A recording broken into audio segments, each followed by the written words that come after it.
Hello வணக்கம் மக்களே. என் உறவுகள் அனைவருக்கும் மனமார்ந்த நன்றி தெரிவிச்சுக்கிறேன். என்னுடைய இதுக்கும் பார்த்து எனக்கு சப்போர்ட் பண்ணுறீங்க. ரொம்ப ரொம்ப நன்றி உங்களுக்கு. ஒரு மனசில் ஒரு இனம் புரியாத வலி ஏதோ இருக்குது. அது என்னுடைய சக்திக்கு மீறி அந்த வலி இருக்குது. சில பேருக்கு இது மாதிரி நடக்கலாம். அனுபவத்தில் சொல்கிறேன்.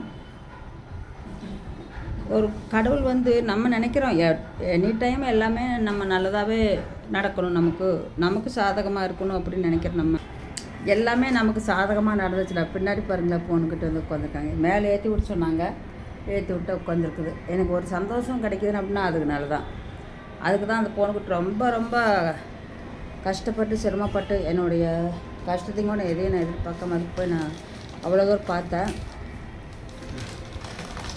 ஒருத்தர்கிட்ட அன்பு வச்சிட்டோன்னு வச்சுக்கங்களேன், அது ரொம்ப சந்தோஷத்தை கொடுக்கும். ஃபஸ்ட்டில் சந்தோஷத்தை கொடுக்கும்.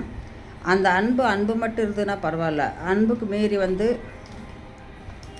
ஒருத்தர் அன்பாக பேசுகிறாங்க, அவங்ககிட்ட எதை வேணாலும் கேட்கலாம், எதை வேணாலும் வாங்கலாம் அப்படின்னு ஒரு மைண்டு வந்துடும் நமக்கு. ஒரு சில பேருக்கு, எல்லாத்துக்கும் அப்படி வராது. ஒரு சில பேர்த்துக்கு ஏதோ ஒரு கணக்கு வச்சுட்டே பேசுவாங்க.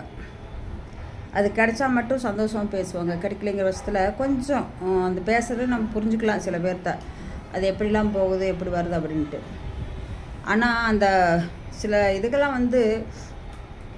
அவங்களுக்கு எதெல்லாம் எதிர்பார்க்குறாங்களோ அதெல்லாம் நடந்ததுக்கப்புறம் டக்குன்னு கழட்டி விட்டுறாங்க. என்ன ஒரு இது அப்படின்னா அது ஒரு நல்லதே கிடையாது. என்னை பொறுத்த வரைக்கும் யூஸ் பண்ணிவிட்டு நம்ம இந்த கருவேப்பில் மாதிரி ரசத்தில் கருவேப்பில் போட்டால் தூக்கி அடிச்சிடும். அது நல்லது. அது ஒரு இரும்பு சத்துடையது, நல்லது தான். ஆனால் காலங்காலமாக சொல்கிறோம், அதை யாரும் எடுத்து சாப்பிட மாட்டாங்க. அதை தூக்கி ஒரு ஓரத்தில் வச்சுருவாங்க.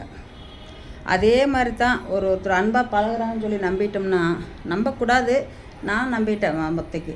அதை நான் எவ்வளவோ வீடியோவில் சொல்லியிருக்கிறேன். இதில் இன்னும் ரொம்ப ரொம்ப ரொம்ப இன்னும் அதிகமாக மன அழுத்தம் நான் சொல்கிறப்ப.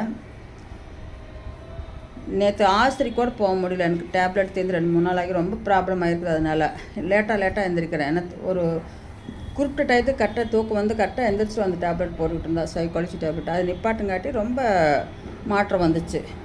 நேற்று எப்படியோ சொல்லிக்குது.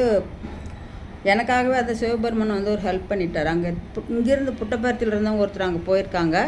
அந்த பையன்கிட்ட ஃபோன் பண்ணி சொன்னேன், பஸ்ஸுக்கு கொடுத்து விடுப்பா அப்படின்ட்டு. ஆனால் அவங்க அந்த புட்டபர்த்திலேருந்து வந்திருக்காங்கம்மா, அவங்ககிட்ட கொடுத்தவரன்னு சொல்லி 10 பைசா செலவு இல்லாமல் மாத்திரை வீட்டுக்கு வந்துடுச்சு. அது ஒரு நல்லது தான். அந்த உதவி பண்ணாங்க பாருங்களேன், அதையும் நம்ம மறக்கக்கூடாது. அந்த பையன் பார்த்து இது பண்ணி எல்லாம் உதவி பண்ண அப்படியே அவங்களும் கொண்டு கரெக்டாக கொடுத்துட்டாங்க. ஃபோன் நம்பர் கொடுத்து கரெக்டாக கொடுத்தாங்க. லேடிஸ் தான். அந்த மாதிரி ஒரு சிலதெல்லாம் நல்லதாக நடந்துடும். சரி பரவாயில்ல அப்படின்னு சின்ன சந்தோஷம் கிடைக்கும். இன்னும் சில இது அதை மறக்கவே முடியாது. அவங்க விட்டுட்டு விலகிட்டு போயிடுறாங்க. விலகிட்டு போனால் ஒன்றும் பிரச்சனை இல்லை. விலகிட்டு போனால் என்னுடைய மைண்டுக்கெலாம், என் மைண்டுக்கு மட்டும் சொல்கிறேன், மற்ற பேருக்கு வலி நிறையா இருக்கும். இப்போ என்னை மாதிரி சில பேர் ஒருத்தர் மேலே அளவுக்கு, அது லவ்வராக இருக்கட்டும், அம்மா அப்பாவாக இருக்கட்டும், பொண்ணாக இருக்கட்டும், இல்லை ஒரு ஃப்ரெண்ட்ஷிப்பாக இருக்கட்டும், அவங்களே அறியாமல் ஒரு அன்பை வச்சுருவாங்க. அப்போ வைக்கும்போது என்னாகுது, ரொம்ப மனசில் ரொம்ப ஒரு பாதிப்பை கொடுத்துருது. அவங்க பிரிஞ்சு போகிறப்ப எந்த ஒரு வேலையும் கரெக்டாக செய்ய முடியாது. எதையும் நிவர்த்தி பண்ண முடியாது. ஏதாவது ஒரு செய்யலாம் அப்படின்னா கூட கரெக்டாக செய்யவும் விடாது. மனசு கரெக்டாக இருந்தால் தான் உடம்புல நல்லா ஒரு ஸ்ட்ரென்த்து கிடைக்கும், வேலை செய்ய முடியும். மனசு சரியில்லைங்கிற போது உடம்புல எதுவுமே அந்த எனர்ஜியே இருக்காது.